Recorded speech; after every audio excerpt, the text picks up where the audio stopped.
Good evening, friends and film fans. Phone's balanced on the steering wheel again. I keep meaning to post on Facebook to see if anybody's got a selfie stick that I could use for these reviews, but I keep forgetting. I could just buy one, but I figure a selfie stick is something that a person would buy and then have in a drawer or a cupboard and not use, so someone might want rid of one. Anyway, I digress. I have just come out of the cinema, obviously, and I have been to see Uncharted this evening.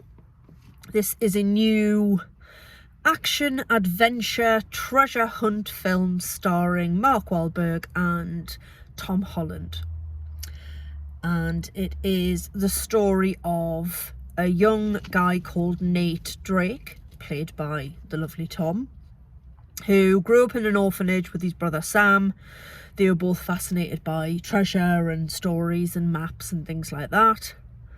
And the film begins with the two of them trying to steal a map from a museum.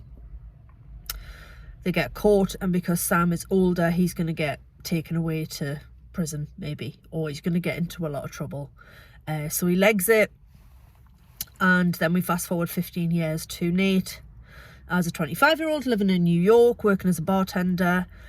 Props to Tom Holland, I mean, for a whole host of reasons, but he clearly learned a little bit of the old bartendery cocktail skills, because he does a lot of throwing about of mixers and stuff and looks very, very cool doing it.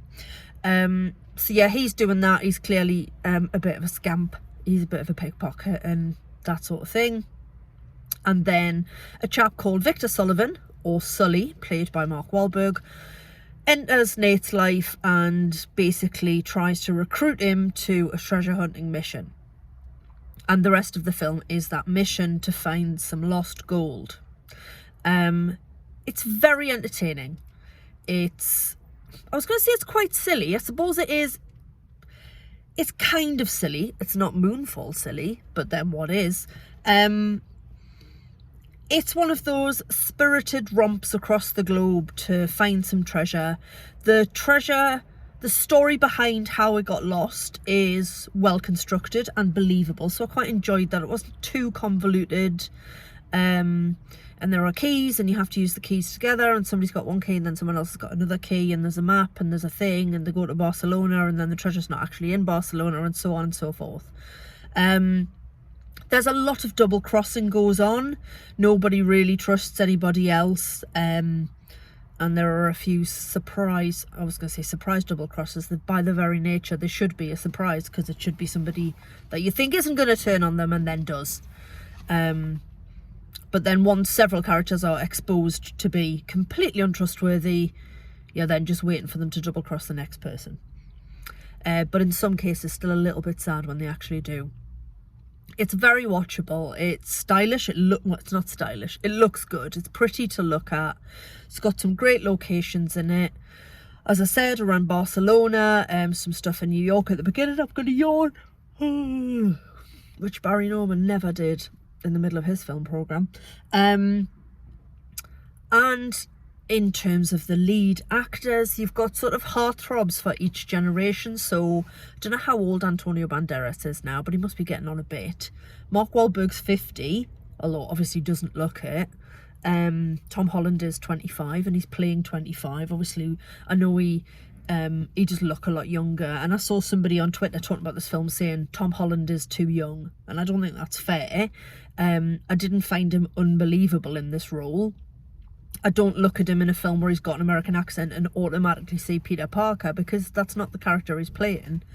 And I do think he's got decent acting chops. He's, like, physically, in terms of, like, how ripped he is and how fit, is ridiculous. But I guess this is what comes from playing Spider-Man for years.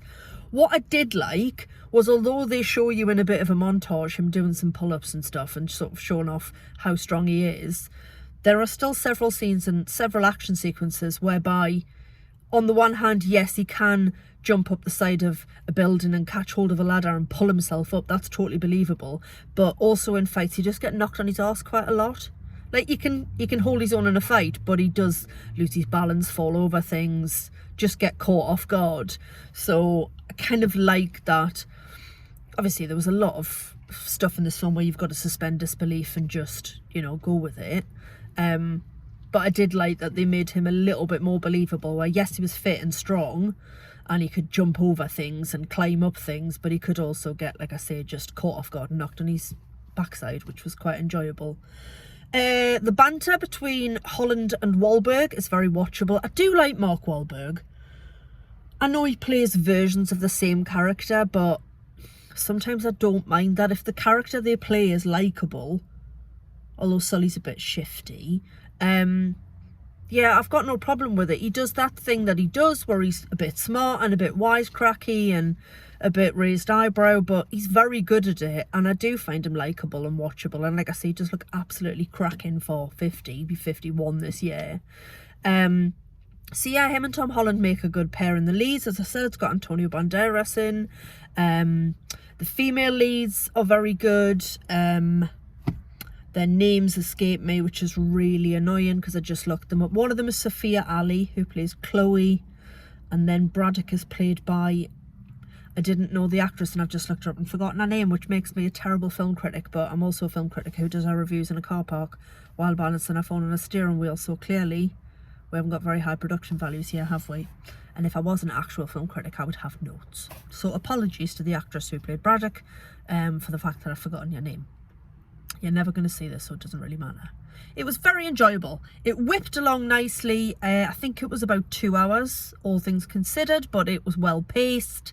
Really hit the ground running. There wasn't a lot of flab. There wasn't a lot of sort of standing around and waiting. It was very much, you know, foot to the floor and all guns blazing and all that sort of thing. So yeah, it's very much left open for a sequel, so there probably will be another one. It was very busy in there. It was in a 10 to 6 showing on a Sunday evening, and it was busy, so it's gonna make the big bucks, and I'm sure they will make another one, but that's fine by me because it was an enjoyable ride and I would be up for another ride with those characters. I think that's me done. Don't know what my next film is. It's half term. I may be bringing the children to see something. I may be not. I do not know. But whatever it is I go and watch, I will sit in this very car parking space and talk about it for you lovely people at home. Okay, I'm done. Thanks for listening. Katie out.